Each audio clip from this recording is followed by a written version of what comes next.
अनुयायी के विचार। दर्शकों, ये कहानी है भारतीय सेना के पूर्व सैनिक रमेश कुमार जी की, जो बवाना दिल्ली के रहने वाले हैं। अपने जीवन में हर देवी देवता की पूजा अर्चना के बावजूद भी रमेश कुमार जी भूत प्रेत की बाधाओं से पीड़ित थे। परंतु ऐसा क्या हुआ जो इस भारतीय सेना के पूर्व सैनिक को संत रामपाल जी महाराज जी से नाम दीक्षा लेकर उनकी शरण में आना पड़ा? क्या नाम दीक्षा लेने के बाद इनकी भूत प्रेत की बाधा समाप्त हो पाई? आइए सुनते हैं रमेश कुमार जी की कहानी, इन्हीं की जुबानी। सर नमस्कार। नमस्कार जी। सर क्या नाम है आपका? रमेश कुमार जावला। रमेश कुमार जी कहाँ से आए हैं आप? मैं दिल्ली बवाना से आया हूँ जी। सर क्या करते हैं आप? मैं एक्स आर्मी हूँ, सुविधा से रिटायर्ड हूँ और 30 साल नौकरी करके कार्यरत करके अपने घर पे अभी नेक्स्ट जॉब कर रहा हूँ, जो बुराड़ी में है अभी। वहाँ पे मैं एज ए इंस्ट्रक्टर नौकरी करता हूँ। रमेश कुमार जी एक बात आपसे जानना चाहेंगे कि संत रामपाल जी महाराज जी से नाम दीक्षा लेने से पहले आप क्या भक्ति साधनाएं करते थे?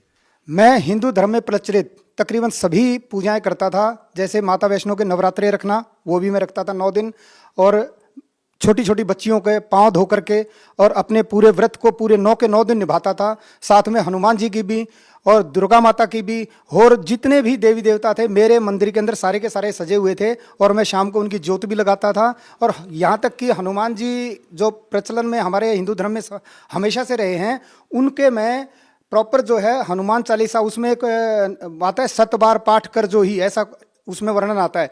तो मैं 7 बार भी जो है एक दिन में उसका जो है पाठ किया करता था श्री हनुमान जी का। तो सर फिर संत रामपाल जी महाराज जी के शरण में आप कैसे आए, जो कि आप भक्ति पहले कर ही रहे थे? जी, ये भी एक अपने आप में भगवान की कृपा ही कहूँगा मैं, क्योंकि मुझे कुछ ऐसी प्रॉब्लम हो गई थी जो किसी भी पंडित से, ओझा से, तांत्रिक से, शाणे से, जिसको कहते हैं शाणे घर न खाने, लेकिन फिर भी मैं शाणों के पास भी मुझे जाना पड़ा अपने निवारण के लिए। मेरी भक्ति तो किसी काम आई नहीं, साथ में उनकी भी जो है जो भी क्रियाएं उन्होंने करी वो भी किसी काम नहीं आई। ये बड़ी हैरानी की बात है और मैं सोच करके अचरज में पड़ गया हूँ। मैं खुद गीता जी को डेली नित्य एक पाठ भी करता था। मुझे उस गीता जी में भी कुछ अटपटा सा लगता था, आगे कुछ लिखा है पीछे कुछ लिखा है, मेरे को खुद को समझ में नहीं आता था। फिर मैं टीवी के ऊपर भी अन्य गुरुओं के सत्संग भी सुनता था, जब भी मुझे मौका मिलता। वो भी जो भक्ति बताते थे उसी हिसाब से मैं भक्ति भी कर रहा हूँ और फिर अपने तरीके से भी कर रहा हूँ, गीता जी को भी पढ़ रहा हूँ। लेकिन ये कैसे हो सकता है कि मुझे लाभ ना हो? लेकिन जब मैं सतगुरु रामपाल जी महाराज की शरण में आया और फिर मुझे सतगुरु रामपाल जी महाराज के बताए अनुसार जो मैंने भक्ति करी, तो उन्हीं देवताओं ने मुझे लाभ देना शुरू कर दिया। तो ये एक अपने आप में प्रश्न चिन्ह खड़ा करता है कि जो बाकी धर्मगुरु बता रहे हैं क्या वो सही है? क्या उस अनुसार आपको लाभ हो सकता है? पवित्र गीता जी के 16वें अध्याय के 23वें श्लोक में स्पष्ट लिखा है कि शस्त्र विधि को त्याग कर जो मनमानाचरण करते, ना तो उनकी गति होती, ना उनको कोई सुख होता, ना उनका कुछ भी नहीं होता। और हमारे से वही करवाया जा रहा है। और हमने जब सदगुरु रामपाल जी महाराज की शरण में आने के बाद उन्हीं मंत्रों का, उन्हीं भगवानों का स्तुति करी, तो हमें वही भगवान लाभ देने लग गए। तो आप सोच सकते हैं कि ये जो भी करवाया जा रहा है ये सब गलत है, मनमाना आचरण है, और मनमाने आचरण से आज तक कभी किसी को लाभ नहीं हुआ, इसलिए हमें भी लाभ नहीं हुआ था।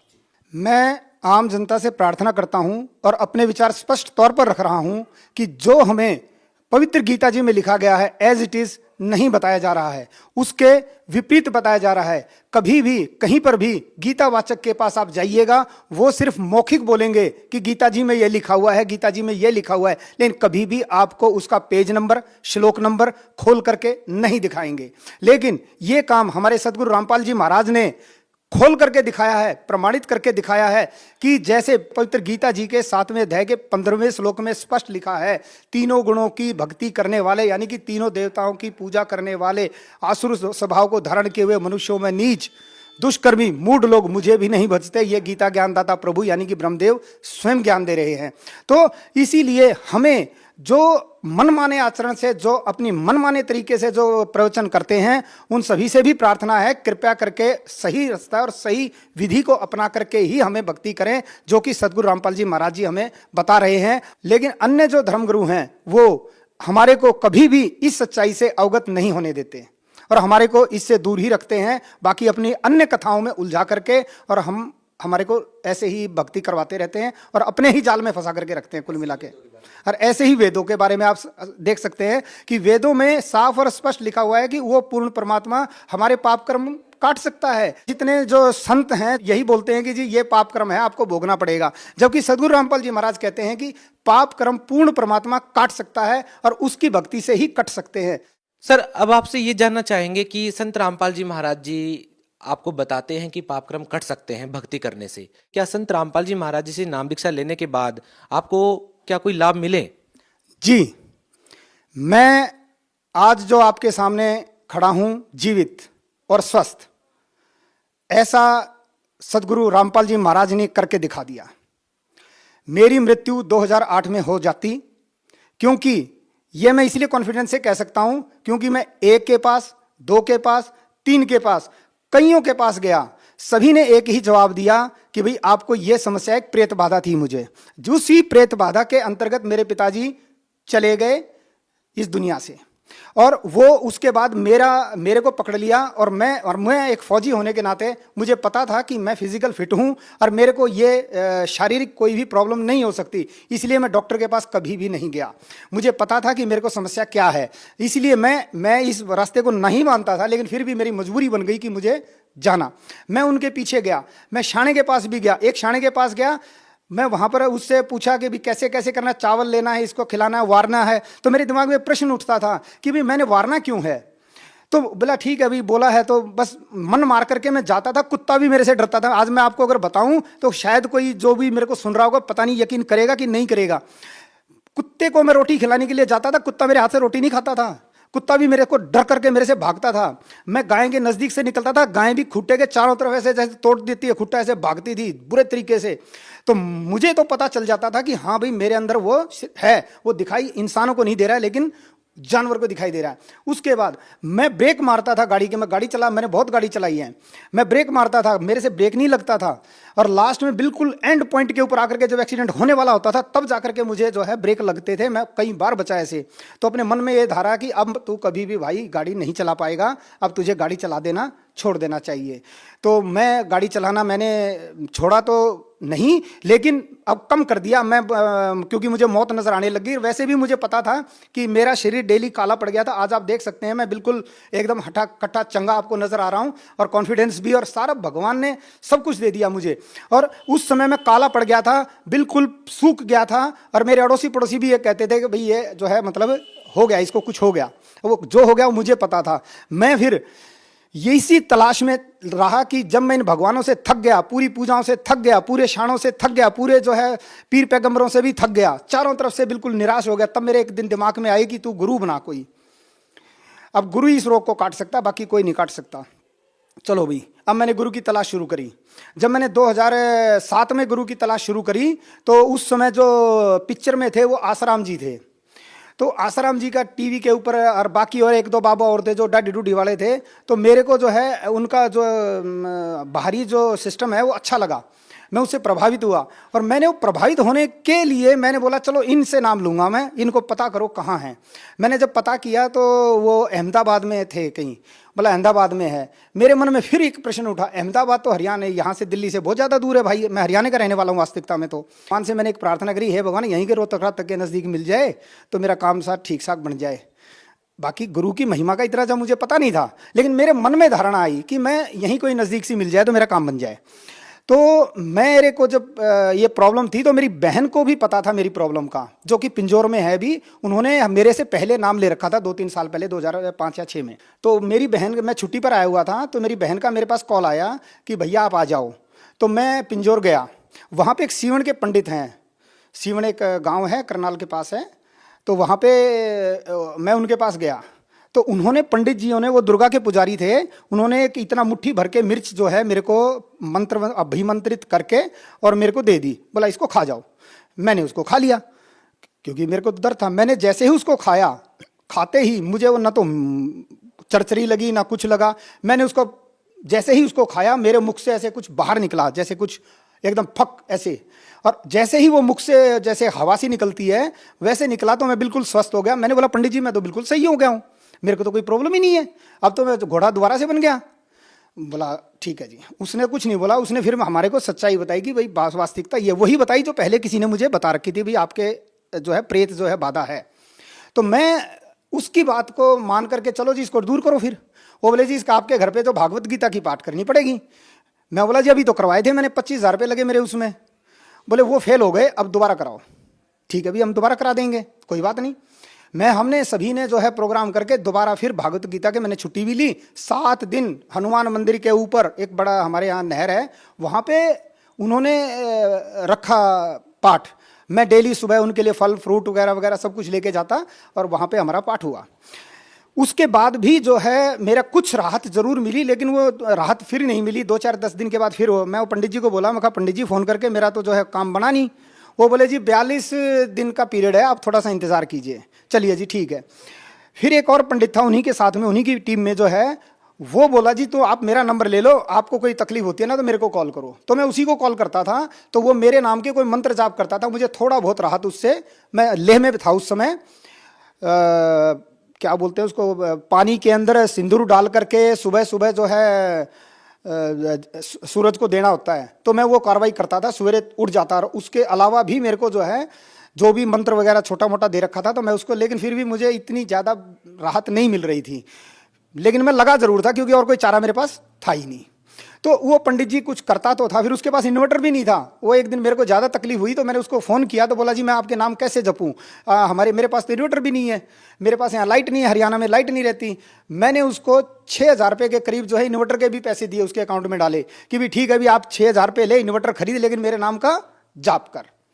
तो उसने जाप किया, तो फिर भी वो जो है राहत कंप्लीट ना ही मिली। इसी दौरान फिर मेरे बहन का कॉल आया, जो कि मैंने आपको बताया।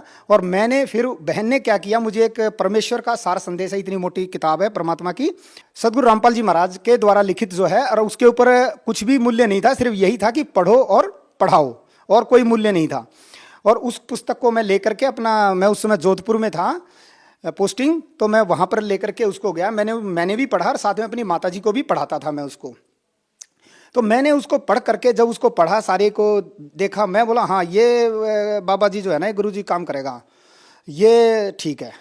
मेरे मन में बार बार ये उठता था, हाँ ये जब जो ब्रह्मा विष्णु महेश की भी रेल बना दे, मैं कहा ये पक्का जो है कुछ ना कुछ कर सकता है, इसमें ताकत तो है। मतलब उस समय मैं सच्चाई जानता नहीं था, लेकिन इसीलिए यही भाव मेरे उत्पन्न होते थे। तो मैं अपना ठीक है भाई, मैंने माता जी को बोला भाई ऐसे ऐसे जाना है। तो मेरे को बहन ने बताया कि भाई भैया जी गुरुदेव जो हैं मई में आएंगे। मैं बोला ठीक है तब ले लेंगे नाम।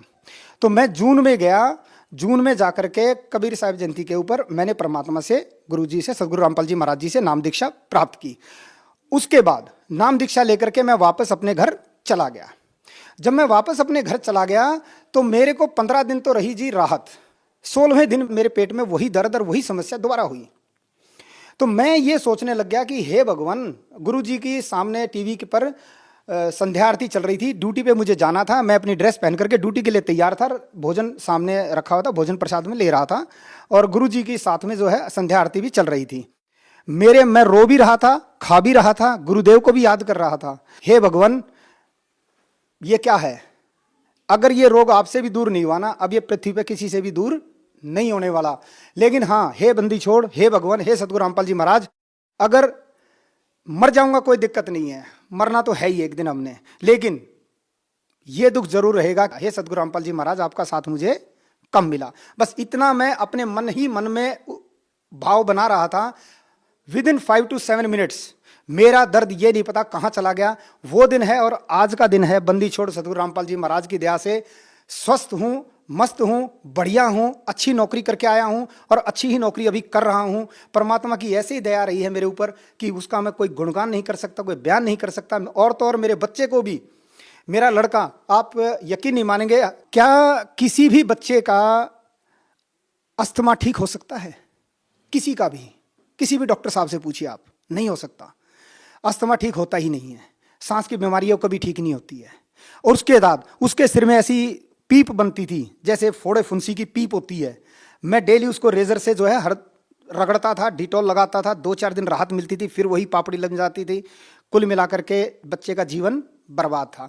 सर्दियों में हमें डर लगता था, हे भगवान इसका सांस ना निकल जाए, ये मर ना जाए, इसकी मम्मी परेशान, मैं परेशान। तो फिर भगवान से ही अरदास करते थे, हे भगवान कुछ करो। उस बच्चे का आज सिर का फांस भी दूर हो गई है, वो पीड़ा भी दूर हो गई है, पीप भी बननी बंद हो गई है, और श्वास की बीमारी तो पता ही नहीं चली कहाँ चली गई है। और एक जो कभी ना ठीक होने वाली बीमारी भी उसकी ठीक हो गई, और वो फिजिकल में आज की डेट में कहीं पे भी किसी से पीछे नहीं है। वो फिजिकल में वो उसने बीएसएफ का फिजिकल क्लियर किया हुआ है, यानी कि बीएसएफ में वो एज ए ऑफिसर भी उसने सब इंस्पेक्टर भी क्लियर किया हुआ है, एज ए सिपाही भी क्लियर किया हुआ है। उसके बाद और भी जितने भी फिजिकल थे उसने सारे के सारे क्लियर किए हुए हैं। ऐसा बच्चा जो कि श्वास की बीमारी है, आप सोच सकते हो कि वो कभी भी किसी भी सूरत में आगे, जिसका सांस ही फूल जाता है भागेगा क्या। लेकिन आज वो जो है बिल्कुल घोड़े के माफिक है मेरा लड़का। तो भगवान के द्वारा दिए गए लाभों की तो कोई भी काउंटिंग नहीं है। सदगुरु रामपाल जी महाराज जी ने हमारे को इतने लाभ दिए, मेरे को भी लाभ दिया, मेरे बच्चे को भी लाभ दिया, मेरे परिवार को भी लाभ दिया, इतने लाभ दिए हैं मैं गिनवा नहीं सकता किसी भी सूरत में। सुबह से शाम हो जाएगी, शाम से फिर दोबारा सुबह हो जाएगी, लेकिन वो लाभ मैं गिनवा नहीं सकता। मेरे सदगुरु रामपाल जी महाराज जी ने इतने मतलब छोटे से लेकर के बड़े भी, यहाँ तक कि मेरे गाड़ी का, मेरे स्कूटर का जो है केबल भी टूट गया, बिना केबल के बिना ब्रेक के मैं अपने घर तक पहुंच गया। घर जाकर के मुझे पता चला कि तेरे स्कूटर का जो है केबल टूट गया है। तो ये आप सोच सकते हैं कि रास्ते में किसने ब्रेक लगाए भाई? तो सदगुरु रामपाल जी महाराज जी ने तो ब्रेक लगाए होंगे, और कौन लगाएगा? वो तो मेरे को घर पे जाके पता चला कि इसके ब्रेक नहीं लग रहे। वो सीधा जाकर के जब लगा उसमें दीवार में जाके टकराया। भारतीय सेना में एक शीर्ष पद पर बैठे एक अधिकारी की आस्था एक संत के ऊपर इतनी ज्यादा क्यों है? बेशक आप सही कह रहे हैं, इसमें कोई शक नहीं है कि हम देश की सीमाओं की रक्षा के लिए हैं और रक्षा कर रहे हैं, लेकिन हमारे शरीर की रक्षा कौन करेगा? हमारी रक्षा कौन करेगा? हमारे पाप कर्मों से हमें कौन बचाएगा? उसके कौन रक्षा करेगा? वो जो रक्षा है, सुरक्षा है, वो हमें सदगुरु रामपाल जी महाराज प्रदान कर रहे हैं। अब हमें अगर किसी भी प्रकार के पाप से बचना है, पाप के घेरे से बचना है, तो उस सीमा से भी रक्षा सदगुरु रामपाल जी महाराज कराते हैं। और ऐसा जो परोपकारी कार्य हमारे, और वो तो रक्षा एक बहुत समझो, भगवान कहते हैं कि रूंगे में है, यानी कि फ्री में है, लेकिन वास्तविक जो सुरक्षा प्रदान कर रहे हैं परमात्मा गुरु जी सदगुरु रामपाल जी महाराज, वो इस काल से छुटाने की है। यानी कि इस ब्रह्मांड से पूर्ण मोक्ष तो दुनिया बोलती है कि मोक्ष करा देंगे। मेरे को भी पहले नहीं पता चलता था मोक्ष क्या चीज है, बाद में पता चला धीरे धीरे गुरु जी के सत्संगों से कि मोक्ष उसको कहते हैं जब ये जन्म और मृत्यु से छूट जाते हैं, उसको मोक्ष कहते हैं। तो ये जो सुरक्षा है ये परमात्मा हमें दिलाते हैं। सीमाओं की रक्षा से ज्यादा तो हमारी आत्मा की रक्षा सदगुरु रामपाल जी महाराज कर रहे हैं। और आने वाले समय में, अभी तक तो हुआ नहीं, आने वाले समय में भी शायद ही कभी कोई संत हो जो इस तरीके से आपकी रक्षा कर सके। इसीलिए आज पूर्ण मौका है, संपूर्ण मौका है।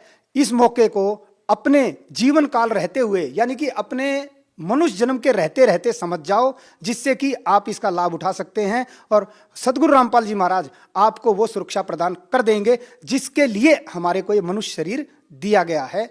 कल मुझे एक ऐसा भक्त जी मिला, उसने मेरे को हमारी किताब जब मैंने उसको बताया, बोला जी इतने नंबर पे ऐसा ऐसा लिखा है, दिखाओ भाई क्या लिखा है। तो मैंने उसको देखा तो वो बोला मैंने इसके बाद इसको पढ़ना बंद कर दिया, ये तो उल्टा लिखा है बोला इसमें। तो मैंने उसको ये बोला कि मैंने आंखें बंद कर ली हैं, अब बताइए क्या है, दिन है कि अंधेरा है, अंधेरा है कि रात है?